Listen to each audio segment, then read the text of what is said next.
Very good morning to all. Welcome to the new subject Financial Accounting, a new knowledge which is going to be captured from professional as well as university point of view. Now, as far as financial accounting is concerned, the very first thing which should be kept in mind, that is accounting. Accounting है क्या? सबसे पहले हम इस बात के ऊपर गौर करेंगे। अकाउंटिंग की अगर हम लोग बात करते हैं तो अकाउंटिंग एक प्रोसेस है। इस प्रोसेस के अंदर नेचुरली हर प्रोसेस में एक एक्टिविटी की सीरीज होती है और इस प्रोसेस में भी सीरीज ऑफ एक्टिविटी है। थोड़ा बहुत विवरण आप लोगों ने सीनियर सेकेंडरी क्लासेस में ले चुके हैं और उस प्रोसेस से रिलेटेड अगर हम बात करें तो इस प्रोसेस में है क्या, एक लैंग्वेज जो कि रिकॉर्ड करके इंटरप्रिटेशन ऑफ रिजल्ट प्रोवाइड करती है।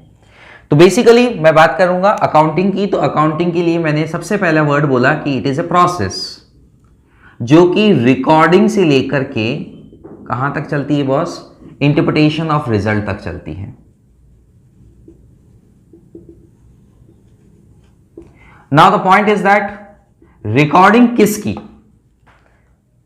आप लोगों को पता है कि यहां पे अगर मैं फाइनेंशियल अकाउंटिंग की बात करता हूं तो यहां पे रिकॉर्डिंग है ट्रांजैक्शंस की। ट्रांजैक्शंस जो कि किस में हो, मॉनेटरी टर्म्स में हो। Without money there will be no recording as far as accounting is concern. तो यहां पे सबसे पहली चीज अकाउंटिंग जो कि एक प्रोसेस है जो कि रिकॉर्डिंग से स्टार्ट होता है, जिसमें ट्रांजैक्शंस की रिकॉर्डिंग होती है, वो भी किसके अंदर, मॉनेटरी टर्म्स के अंदर, मुद्रिक टर्म्स में। तो मौद्रिक टर्म्स की हम लोग बात समझ चुके हैं। ट्रांजैक्शंस भी कौन से, फाइनेंशियल ट्रांजैक्शंस, ये बात तो क्लियर है ही। फाइनेंशियल ट्रांजैक्शंस मॉनेटरी टर्म्स के अंदर रिकॉर्ड किए जाएंगे जिस प्रोसेस में उसका नाम है अकाउंटिंग। वो सब्जेक्ट जो अकाउंटिंग यानी फाइनेंशियल अकाउंटिंग अगर स्पेसिफिकली बात करें उसको लेके ओरिएंट होके बना है, उसका नाम है फाइनेंशियल अकाउंटेंसी। तो अकाउंटेंसी एक सब्जेक्ट है, एक ब्रांच ऑफ नॉलेज है और उस अकाउंटेंसी के सब्जेक्ट में हमारे को पढ़ना है अकाउंटिंग जो कि प्रोसेस है जिसकी अंदर रिकॉर्डिंग आती है फाइनेंशियल ट्रांजैक्शंस जो कि मॉनेटरी टर्म्स में किए जाते हैं। किसके द्वारा, किसी बिजनेस एंड प्रोफेशन के द्वारा। तो किसी बिजनेस के फाइनेंशियल ट्रांजैक्शन जो कि मॉनेटरी टर्म्स में हो उसकी रिकॉर्डिंग का प्रोसेस अकाउंटिंग में निहित है। ठीक है। नाउ द पॉइंट इज कि यहां पे रिकॉर्डिंग की बात करी, साथ के साथ मैंने एक और चीज बोली, प्रोसेस तो है ही, ये एक लैंग्वेज भी है। ये एक लैंग्वेज भी है। कौन है लैंग्वेज, अकाउंटिंग एक लैंग्वेज है। लाइक एनी अदर लैंग्वेज, वहां पे कहीं भी हम बात करते हैं कि यार एक लैंग्वेज होगी तो उसमें एक व्याकरण होगी, एक शब्दकोश होगा, there will be some vocabulary and grammar. In the very same way यहां पे भी कुछ वोकैबुलरी है और कुछ ग्रामर की कंडीशंस है, टर्म्स है, जिसके अकॉर्डिंग लैंग्वेज को लिखा जाएगा। तो अकाउंटिंग में भी क्या होती है साहब, अकाउंटिंग के अंदर भी हमारे पास में एक ग्रामर यानी एक सेट ऑफ रूल्स होते हैं जिसके अकॉर्डिंग अकाउंटिंग की जाती है। दूसरी यहां पे भी कुछ वोकैबुलरी है, जैसा कि हम सेकेंडरी क्लासेस में देख चुके हैं, there is something called debit, credit and so on. ठीक है। इसके अलावा भी हम लोगों ने काफी कुछ चीजें देखी है, समझी है और अभी हम इन्हीं सब चीजों के ऊपर चर्चा करेंगे इस सब्जेक्ट के अंदर। Now the point is that कि यहां पे लैंग्वेज की बात मैंने करी, मैंने प्रोसेस की बात करी जो कि स्टार्ट होता है रिकॉर्डिंग से। अब ये जो लैंग्वेज है वो लैंग्वेज के अंदर कुछ रूल्स हैं और उस रूल्स को डिफाइन कौन करता है, यहां पे हमें गौर करने वाली बात है कि यहां रूल्स को डिफाइन करने के लिए कुछ टर्म्स हैं हमारे पास में, that is what accounting standards, जो उन रूल्स को डिफाइन करते हैं। अकाउंटिंग स्टैंडर्ड्स के अलावा अकाउंटिंग पॉलिसीज भी हैं। हम लोगों को सेकेंडरी क्लासेस के अंदर सिखाया जाता था, स्पेशली क्लास 11th के अंदर हम लोगों को बताया जाता था क्या कि जो अकाउंटिंग स्टैंडर्ड्स एंड पॉलिसीज है उनके पीछे कुछ कंसेप्ट एंड कन्वेंशंस जुड़े हुए, कंसेप्ट्स एंड कन्वेंशन है ना। हमें बताया जाता था there is something called going concern assumption. अब वो गोइंग कंसर्न का कंसेप्ट क्या है? वो गोइंग कंसर्न का कंसेप्ट कहता है कि हमारा बिजनेस चलता ही जाएगा इन्फिनिटी तक, अनंत काल तक। Now in that particular case हम लोगों को बिजनेस को रिकॉर्ड करना है हिस्टोरिक वैल्यू के ऊपर, न कि रियलाइजेबल वैल्यू के ऊपर। तो ये कंसेप्ट था।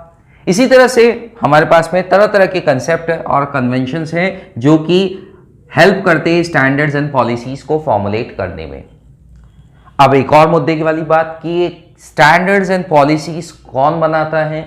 स्टैंडर्ड्स एंड पॉलिसीज के लिए as far as accounting is concern, supreme body जिसकी हम बात करने जा रहे हैं, सुप्रीम बॉडी जिसका नाम है institute of chartered accountants of India. Institute of chartered accountants of India जो है वो अकाउंटिंग स्टैंडर्ड्स एंड पॉलिसीज को डिफाइन करने में मेजर रोल प्ले करता है। उसका अकाउंटिंग स्टैंडर्ड बोर्ड स्पेसिफिकली वो इसी के लिए फॉर्मुलेटेड है। आप लोगों ने कुछ नाम सुने होंगे, देयर वाज अ टाइम जब अकाउंटिंग स्टैंडर्ड्स चलते थे। फिर एक और नाम सुना होगा, international financial reporting standards.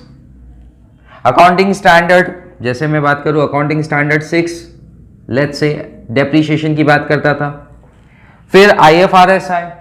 IFRS जब थ्रू आउट नेशन ही नहीं थ्रू आउट वर्ल्ड एप्लीकेबल हो गए तो इंडिया वालों ने भी यानी ICAI के अकाउंटिंग स्टैंडर्ड बोर्ड ने भी इसको एडेप्ट करते हुए, अडॉप्ट नहीं की एडेप्ट करते हुए, आई शुड से एडेप्ट करते हुए इंड AS का फॉर्मुलेशन किया। तो अकाउंटिंग स्टैंडर्ड जो पहले हुआ करते थे वो IFRS को ध्यान करके मॉडिफाई किए गए और अकॉर्डिंगली इंड AS बने, ताकि इंटरनेशनल बैकग्राउंड में, इंटरनेशनल सिनेरियो में हमारे financial statements at par results को डिपिक्ट कर सके।